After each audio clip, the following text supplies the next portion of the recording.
আজকের গল্প কর্মফল। এ হলো পুষ্প।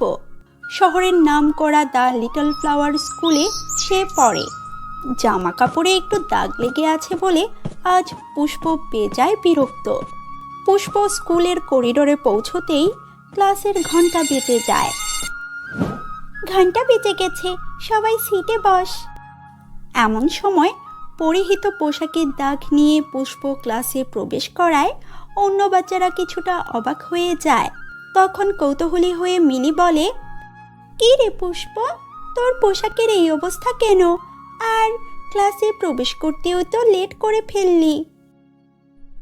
আর বলিস না রে, আমাদের বাড়ির পথে মোড়ের মাথায় নান্টু কাকা একটা বিরাট গর্ত করেছে। এতে চলাচলে আমাদের ভীষণ অসুবিধা হচ্ছে। গর্তের কারণে রিক্সা বা অটো আমাদের বাড়ির রাস্তায় যেতে পারছে না। আমি পায়ে হেঁটে স্কুলে এসেছি, তাই তো দেরি হয়ে গেল। আর গর্ত থেকে আমার পোশাকে কিছুটা কাদা লেগে গিয়েছে। তাই তো ভাবছি, তোর আসতে এত দেরি হচ্ছে কেন? এমন সময় ভূমিকম্প শুরু হয়। পুরো স্কুলের ভবন প্রচণ্ড কেঁপে ওঠে। বাচ্চারা ভয়ে চিৎকার করতে থাকে। মিলি তখন বলে, ভূমিকম্প, ভূমিকম্প, সবাই নিচে চলো। না, কেউ নিচে যাবে না, সবাই ব্যাগ মাথায় দিয়ে বেঞ্চের নিচে বসো। পুষ্প, আমার নাম মিলি, আমি ভেবেচিন্তে কথা বলি। পুষ্প ব্যাগ মাথায় দিয়ে বেঞ্চের নিচে বসে যায়। পুষ্পকে অনুসরণ করে অন্য বাচ্চারাও ব্যাগ মাথায় দিয়ে বেঞ্চের নিচে বসে যায়। ভূমিকম্প থেমে যাওয়ার পর টিচার দৌড়ে ক্লাসে এসে দেখে সব বাচ্চারা বেঞ্চের নিচে বসে আছে। আরে বাহ আমার বাচ্চারা, তোমরা তো খুব স্মার্ট। ভূমিকম্পের সময় হই হুল্লোড় না করে সবাই বেঞ্চের নিচে বসে পড়েছো, বেশ ভালো। এখন সবাই সিটে বসো। ধন্যবাদ ম্যাডাম। তা বাচ্চারা, তোমাদের এত ভালো পরামর্শ কে দিল? ম্যাডাম, পুষ্প আমাদের বলেছিল বেঞ্চের নিচে বসে পড়তে। আমরা কিছু না ভেবে ভয়ে বেঞ্চের নিচে বসে পড়েছিলাম। পুষ্প খুব ভালো পরামর্শ দিয়েছে। তা পুষ্প, তোমাকে এটা কে শিখালো? শিখা আপা ম্যাডাম। শিখা আপা? উনি কে? আমাদের এক প্রতিবেশী ম্যাডাম। শিখা আপা বলেছে বহুতলা ভবন থেকে ভূমিকম্পের সময় দৌড়াদৌড়ি করে নিচে নামতে হয় না। এতে পড়ে গিয়ে আরও বেশি দুর্ঘটনা ঘটতে পারে। তাই ভূমিকম্পের সময় আতঙ্কিত হয়ে ছোটাছুটি না করে মাথায় ভারী কিছু দিয়ে টেবিলের নিচে বসে পড়তে। এতে বিপদ কিছুটা এড়িয়ে যাওয়া যায়। বাহ, বেশ ভালো বলেছেন তিনি। তোমরা কি জানো, বড় কোনো ভূমিকম্প আমাদের দেশে হলে অনেক বহুতলা ভবন ধসে পড়তে পারে? বলেন কি ম্যাডাম? তাহলে আমরা ভূমিকম্পকে আটকাবো কেমন করে? ভূমিকম্পকে তো আটকানো যাবে না মিলি, তবে আমরা চাইলে দুর্ঘটনা যেন গুরুতর না হয় সেই পদক্ষেপ গ্রহণ করতে পারি। কিন্তু সেটা কিভাবে ম্যাডাম? সবার প্রথমে অপরিকল্পিত নগরায়ন করা যাবে না এবং বাড়ি নির্মাণ করার সময় বিল্ডিং রুলস মেনে বাড়ি নির্মাণ করতে হবে। তাহলে এই সমস্যার কিছুটা মোকাবিলা করা যাবে। দেখতে দেখতে স্কুলের সময় শেষ হয়ে যায়। স্কুল ছুটির পর বাচ্চারা যে যার বাড়ি ফিরে যায়। রাস্তায় গর্ত থাকার কারণে পুষ্প হেঁটে হেঁটে বাড়ি যাচ্ছে। এতে পুষ্পর ভীষণ কষ্ট হচ্ছে। রাস্তায় পুষ্পর শিখা আপার সাথে দেখা হয়ে যায়। কি রে পুষ্প, বাড়ি ফিরছিস বুঝি? হ্যাঁ, আর বলো না শিখা আপা, খুব ক্লান্ত লাগছে। কতটা পথ হেঁটে হেঁটে আসলাম। নান্টু কাকা এই কাজটা মোটেও ভালো করেনি। চল তো আমার সাথে। কোথায় শিখা আপা? নান্টু কাকার বাড়ি যাব, চল।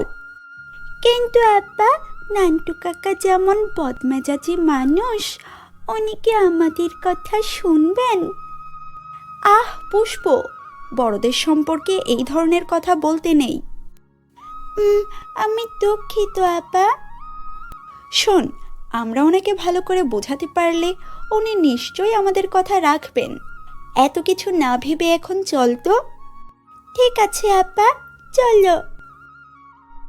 পুষ্প আর শিখা নান্টু কাকার বাড়িতে গিয়ে দেখল সেখানে অনুষ্ঠানের আয়োজন করা হচ্ছে। ওদের দেখে নান্টু কাকা বলে, আরে শিখা যে, তা সমাজসেবিকা আপা কি মনে করে আমার বাড়িতে আসলেন? আমার বাড়িতে বাপু কারো সেবা টেবা লাগবে না। নান্টু কাকা, আপনি খুব ভালো করেই জানেন আমি কেন এসেছি। হয়েছে, আপনার লেকচার থামান আর তাড়াতাড়ি এইখান থেকে বিদায় হন। কিন্তু নান্টু কাকা, আপনি এলাকার মানুষের কথা একটুও ভাববেন না। আরে আরে, এ কয় কি? এলাকার মানুষের কথা ভাববা আমার কামটা কি? তুমি যাও তো, আমারে আর খামোখা বিরক্ত কইরো না। আপনি এলাকার গণ্যমান্য ব্যক্তি, আপনাকে সবাই কত সম্মান করে, আর সেই আপনিই কিনা। আহ, হইছে হইছে, থামো। আজকালের পোলাপানরা এক্কেরে বেয়াদব হইয়া যাইতাছে। যেইখানে সেইখানে লেকচার শুরু কইরা দেয়, বড় ছোট মানে না। যাও যাও, আমার বাড়ি থেকে অহন বাইরও। শিখা পুষ্পকে নিয়ে মন খারাপ করে সেখান থেকে চলে যায়। দেখলে তো আপা, আমি তো আগেই বলেছিলাম নান্টু কাকা যেমন ঘাড়তেরা মানুষ, উনি আমাদের কথা শুনবেন না। মন খারাপ করিস না পুষ্প, আজ কাকা আমাদের কথা শুনেননি তাতে কি হয়েছে? প্রকৃতির নিয়ম অনুযায়ী খুব তাড়াতাড়ি তিনি আমাদের কথা শুনতে বাধ্য হবেন। তোমার কথার মাথা মুন্ড আমি কিছুই বুঝতে পারছি না আপা।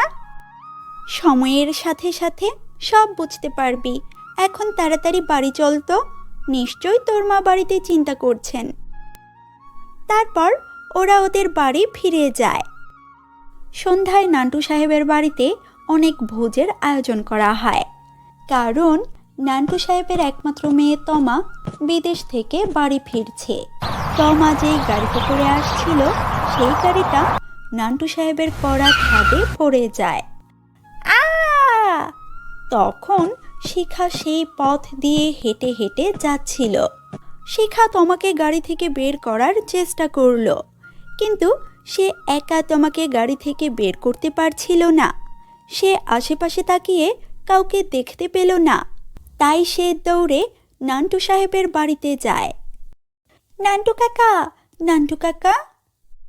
আরে, তুমি আবার এসেছো? দেখছো তো আমার বাড়িতে কাজ চলছে।